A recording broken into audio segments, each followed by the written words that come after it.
Hi, it's Peter Schiff. It's Tuesday, July 14th, 2009. First of all, I've made another appearance on CNBC last night, CNBC Reports at 8 p.m., and I actually favorited a YouTube of that appearance on this website, so you can check it out if you haven't seen it. But, interestingly enough, you would think after years and years of going on CNBC and getting it right, when I actually show up now, you would think there'd be a little bit more reverence, that they would take my opinions a little bit more seriously. Yet, I continue to get attacked on CNBC as if nothing had happened. Basically the host was grilling me for being a doomsayer, being gloom and doom. Forget about the fact that a lot of what I was saying was right, and of course he repeatedly accused me of talking my book and trying to have a particular point of view simply because I'm trying to sell stuff. And of course there's all kinds of people coming on CNBC that are bullish, that also are trying to sell stuff. They never say that to them. And, instead of criticizing me, the guy who was on their show and was right, why don't they criticize all the people who were wrong?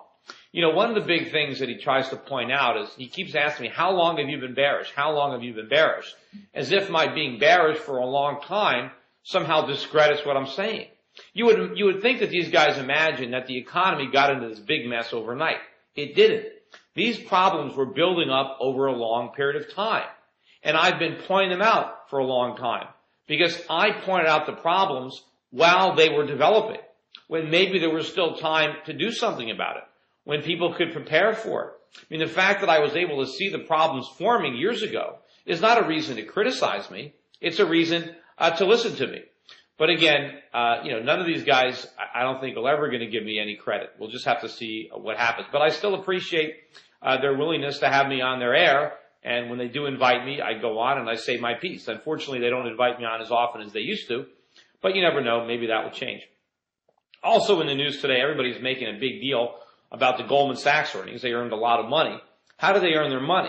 Well, a lot of their money came from trading, buying and selling of securities. Of course, this is a zero-sum game. If they're making money, other people are losing money. And of course, one of the reasons their trade is so profitable is because they're leveraged up. But they can borrow money very cheap from the Federal Reserve and make these leveraged profits. So even though they're not getting any TARP money right now, they're still getting a gift from the government. They're getting all this cheap money from Ben Bernanke, and they're using it to reap huge profits, none of which is actually benefiting the economy. Talking about what's going to hurt the economy, also we got an announcement today from the Democrats. I was watching on television, Nancy Pelosi, some other Democrats are launching their new healthcare plan.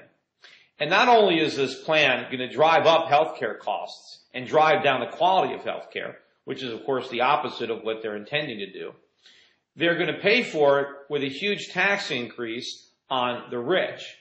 Now, who are the rich? Well, the rich are people, I suppose people like me, and other people who run businesses, who employ people, who work really hard. And what they're going to do is raise the tax on everybody who earns over $1 million a year by 5.4%. Now, that's a lot of money. In addition, when the Bush tax cuts expire, the top rate moves up from 35 to 39. You throw this extra 5.4 in. You throw the extra 1.5% in for Medicare that's already there. And now you're talking about a 46% marginal tax bracket on the entrepreneurs, on the employers, on the people who are working. When you throw the state income tax in, most of us are going to be in a tax bracket of 53 to 55%. And, you know what happens when you raise taxes on people like that? Well, they don't work as hard. They don't have the incentives to expand their business. They have a greater incentive to substitute leisure for work. A lot of people, as you tax them more and more, as they get to keep less of what they earn, they decide, I don't need to expand my business anymore. I don't need to hire any more people. I don't need to work so hard. And what ends up happening is by destroying the incentives for hard work, they get less of it. And so what happens is they end up losing tax revenues because the income shrinks because people don't work as hard. And now not only do they get less money from this 5.4% surcharge, but they get less money from the income tax. And again, this is not the end of it. Who knows how many more taxes the government is going to pile on, which I guess is a good segue into the last part of this video, and that has to do with my senatorial campaign. Here is the deal on that. Anyway, I have been researching for some time now the feasibility of running for the Senate. I've had paid political consultants. I've done polling. And what the polling shows to me is that I can beat Don. But it shows it's going to be much more difficult to get the Republican nomination because my name recognition among likely primary voters is not that high. But the good news on the polling is that as we educate the people in the poll with respect to my positions, the more they learn about me as a human being, the more they like me, and the more competitive I become with the current leader in the race, Rob Simmons. So basically, the decisions I've made is that I think I have a realistic chance of winning, and I have made the decision that it's worth it for me to put in the sacrifice both of time and money to try to run for the Senate and to try to win this nomination. I think that it's important for my country and for a number of reasons that I'd be willing to run. But the key is going to be money. And I know a lot of people on the internet, they say they want me to run. I get emails that people want me to run.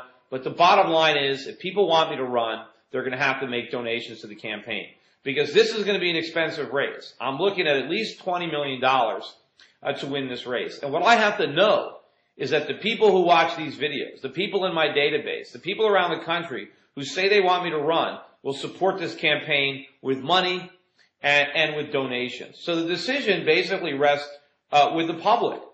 If the public wants me to run and they donate enough to this campaign, both I get a lot of people donating and they donate a lot of money, then I make a commitment to you now that I will run. If, on the other hand, enough money is not raised, if I determine that there's not enough real support for me in this race, then I will simply return the money that I've raised and go about my life as a private citizen. You know, the bottom line is, if I can't convince the people that already believe in me and share my ideals to contribute to this campaign, then how am I going to convince people who don't even know who I am right now to vote for me? And so what I would suggest, if you really want to see me run, and if I run, I will run to win. I will put all of my efforts into this campaign, but I need to show that there's real support for the campaign. So what you can do to make a donation is go to the exploratory website, which is schiffforsenate.com, schiffforsenate.com, and make a contribution. You can make a contribution online with Visa or MasterCard, I think, or through PayPal. You can also send a check in the mail to the address on that site. You can also sign up to get information on my potential run, as well as to volunteer should there be a campaign. We're not actually taking volunteers yet because there is no official campaign, but I want to know how many people would be willing to volunteer should I actually launch a campaign. I would also suggest that you forward this video to as many of the friends that you have and try to encourage more people to contribute to the campaign, to visit this website. Because this is key. If I can raise more money in just a few weeks on the internet than the other 3 or 4 candidates, both Christopher Dodd and the other Republican candidates, that's going to really say something. Not only will it say to me that, hey, there really is support for my run, and I can do this because I've got the support of like-minded people all across the country, but it will say a lot in the media because it'll make this a real campaign. People won't be able to ignore my campaign if I'm out fundraising all of the other candidates. And I think with your help and with the database I have, if everybody wants me to run and makes a contribution, I think we can pull this off. And I know right now times are tough and not everybody has extra money. But I think, some causes are worth fighting for and some causes are worth sacrificing for. So if you have to give up buying something so that you can make a contribution to this campaign, then I think it's worth the effort. And probably nobody will sacrifice in this campaign more than I will.